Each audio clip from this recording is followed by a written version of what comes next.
Hello दोस्तों, कैसे हैं आप लोग। This is Kaushal and welcome to English point. तो आज है डेली की तरह अपना ये प्रैक्टिस सेट।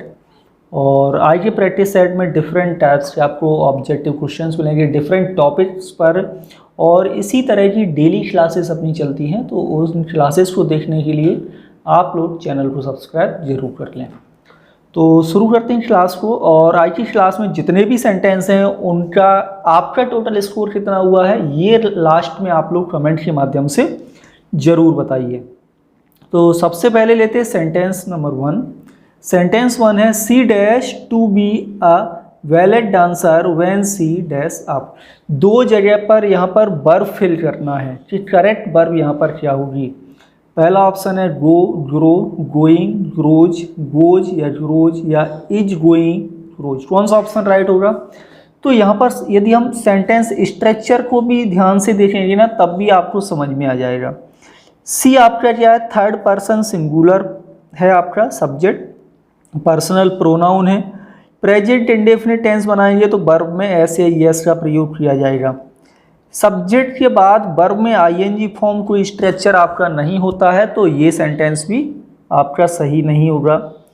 एंड यहाँ पर है सी गोज और ग्रोज। अब थर्ड पर्सन सिंगुलर के साथ वर्ब में ऐसे यस तो आता है, लेकिन प्रेजेंट इंडेफिनिट टेंस में हम सामान्यतः जनरल ट्रूथ, रिपीटेड एक्शन है ना, इन सभी चीज़ों को बताते हैं। तो यहाँ पर क्या है, फ्यूचर की बात हो रही है कि वह है क्या बनना चाहती है, बनने वाली है जो बैलेट डांसर है ना। तो ये सेंटेंस आपका प्रेजेंट इंडेफिनिट टेंस में नहीं लिखा जाएगा, बल्कि ये प्रेजेंट प्रोग्रेसिव टेंस में लिखा जाएगा। और यहाँ पर आपको लिखना है she is going to be a ballet dancer when she grows up. जब वो बड़ी हो जाएगी तो वह बैलेट डांसर बनेगी, ये करेक्ट आंसर। लेकिन यहाँ पर आप पॉइंट समझ लो। पॉइंट ये है कि प्रेजेंट कंटिन्यूस टेंस में है ना, यदि क्या कहते हैं कि फ्यूचर का एक्सप्रेशन आपका हो सकता है, यानी कि गोइंग टू के माध्यम से फ्यूचर बताते हैं। गोइंग टू के बाद आपका एक इन्फिनेटिव फॉर्म आता है जो फ्यूचर को एक्सप्रेस करता है, गोइंग टू। तो यहाँ पर आपका present progressive tense correct answer होगा, ऑप्शन नंबर डी। नेक्स्ट है sentence number 2। We dash to stay in a villa in France this summer. यानी कि हम इन गर्मियों में फ्रांस में एक विला में क्या करेंगे, ठहरेंगे, यानी गर्मियाँ आएंगी तब। तो वी गोइंग होगा, वी आर गोइंग होगा, वी टू गो होगा या फिर ओनली गो का प्रयोग करेंगे। तो सब्जेक्ट के बाद वर्ब में आईएनजी फॉर्म नहीं होगा, टू इन्फिनेटिव कोई स्ट्रक्चर नहीं है। थोड़ी देर पहले बताया मैंने आपको कि यहाँ पर क्या यूज होना है, we are going to stay in a villa in France this summer. इसका मतलब ये है गोइंग टू के माध्यम से जो फ्यूचर को हम यहाँ पर एक्सप्रेस कर रहे हैं, इसका मतलब है कि वी हैव ऑलरेडी डिसाइडेड, है ना, हमने डिसाइड कर लिया है और हमने प्लान कर लिया है ना, नियर फ्यूचर में कोई कार्य होने वाला है। करेक्ट आंसर क्या रहेगा, ऑप्शन नंबर बी सेंटेंस 2 में। नेक्स्ट है सेंटेंस 3। सेंटेंस 3 में है I dash Peter tonight. I am see, I see या टू सी। तो सबसे पहले यहाँ पर सी का मतलब जो है वो किससे है, मीट से है। वैसे तो ध्यान रहे कि सी का मतलब जब भी आँखों के देखने से हो, है ना, तो ये आपकी नॉन प्रोग्रेसिव वर्ब होती है, यानी कि ये स्टेट वर्ब है। इसका प्रयोग सामान्यतः कंटिन्यूस टेंस में नहीं किया जाता है। लेकिन यहाँ पर सी का मतलब देखने से नहीं है, बल्कि सी का मतलब किससे है, मिलने से।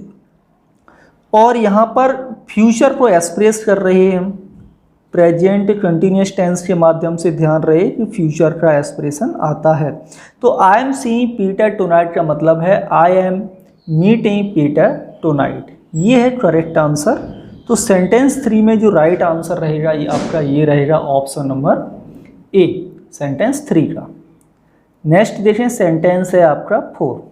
सेंटेंस 4 में है I am going dash Peter tonight. I am see, I am seeing, I am to see या सॉ।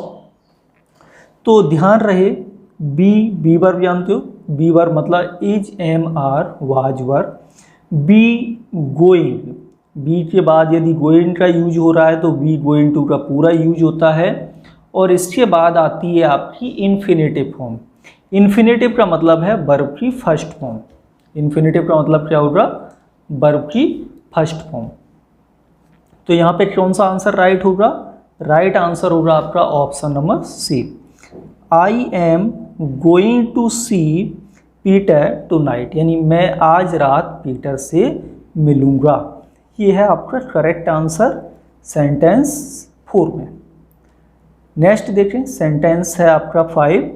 कोई कह रहा है केयरफुल, सावधान रहना, the glass is fall, glass is going fall, glass is going to fall, goes to या go to. तो सबसे पहले वर्ब आपकी यहाँ पर है B verb.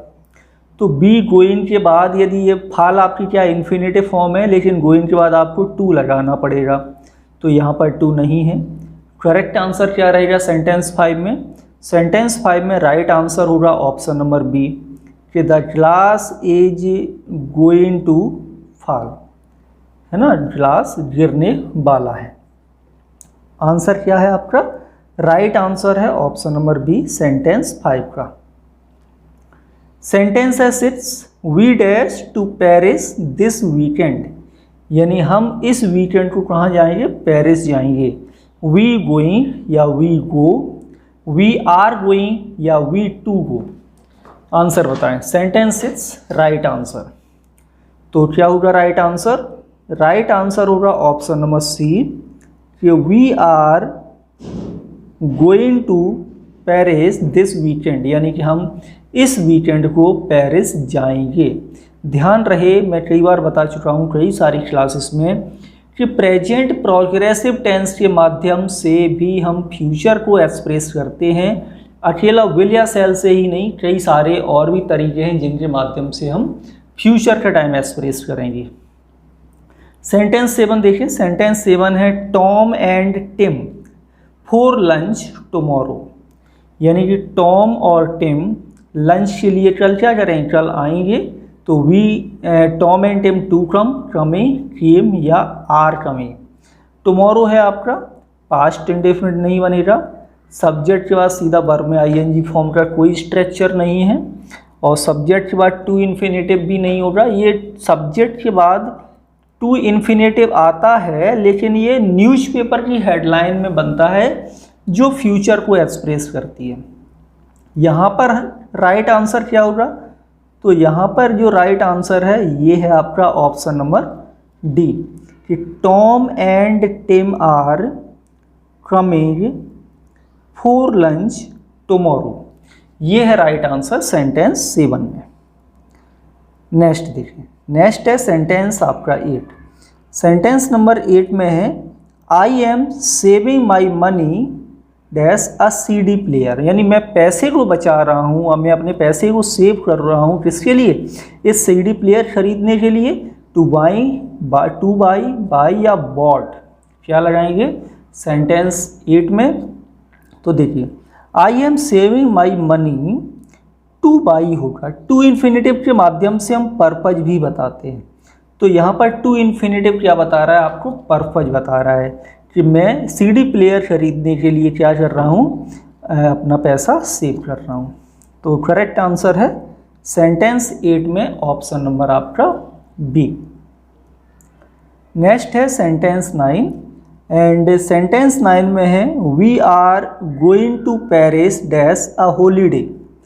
We are going to Paris to have a holiday, या have a holiday, having a holiday, या हैड। तो गोइंग टू के बाद प्लेस लिखा हुआ है। अब यहाँ पर क्या यूज करना है? तो सबसे पहले तो फ्रेज है have a holiday. Have a holiday का मतलब स्पेंड ए हॉलीडे, यानी छुट्टियाँ व्यतीत करना। कौन सा यहाँ पर ऑप्शन राइट होगा सेंटेंस 9 में? तो सेंटेंस 9 में ऑप्शन है ऑप्शन नंबर ए कि we are going to Paris to have a holiday. आपका करेक्ट आंसर है सेंटेंस 9।